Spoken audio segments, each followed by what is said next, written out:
Thomas still there. Pietrobon, they're closing on him, but they're stalling. Paleni can't do anymore. Valgren sprints. Pietrobon. Valgren trying to go after the Italian. It's going to be close. Pietrobon is tying up. Here comes Thomas. Valgren and Thomas come to the fore, and Benjamin Thomas wins stage 5, and it could hardly have been closer.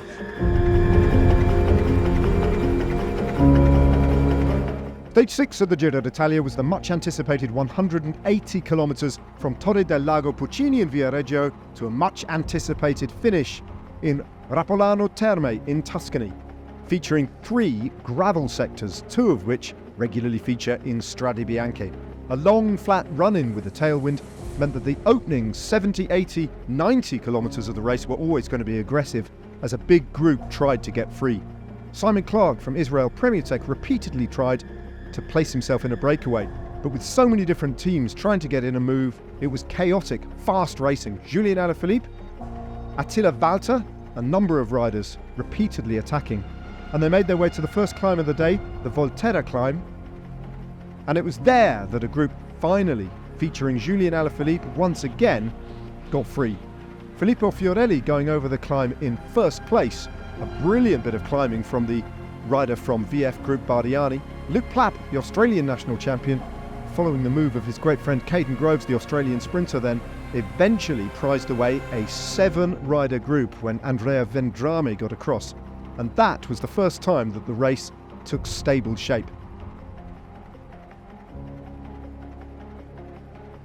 But eventually it started to split up as they headed towards the first bonus sprint at Cozzole d'Elsa, with Caden Groves taking the points from Filippo Fiorelli and closing his disadvantage to Jonathan Milan in the Maglia Ciclamino.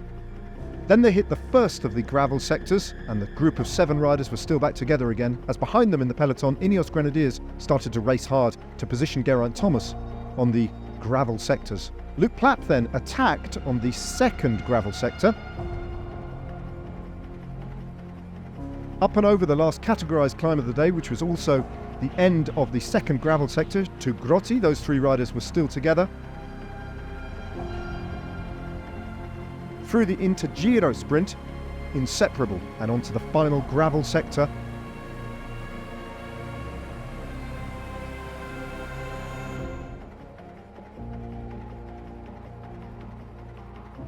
That led to the final bonus sprint.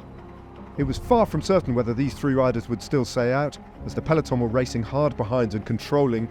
A slight scare for Sanchez, and Alaphilippe on his wheel allowed Luke Plapp to build up a slight lead, which they had to peg back, and duly did. And the race were heading to the final punchy climb of Serre di Rapolano. Julian Alaphilippe tried to get clear with 4 kilometres remaining, but Sanchez was tracking him all the way, and so too was Luke Plapp. Stage number 6, this famous Tuscan stage that has produced drama from the flag drop in Viareggio. And here we come. Plapp passed and beaten. Sanchez now trying to get alongside Julian Alaphilippe. Sanchez pushing for the line. It's going to be Sanchez and Alaphilippe. And Sanchez gets there. He can't believe it. What a victory from the man from Movistar.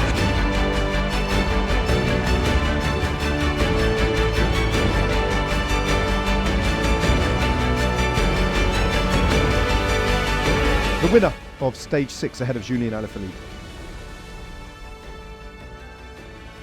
No big changes in the top 10 in the general classification for Tadej Pogacar, heading into the time trial, but a slightly diminished lead in the Maglia Ciclamino for Jonathan Milan. As Tadej Pogacar continued in the King of the Mountains lead from Lilian Kamjan, Jan Uterbrooks continues in the white jersey competition.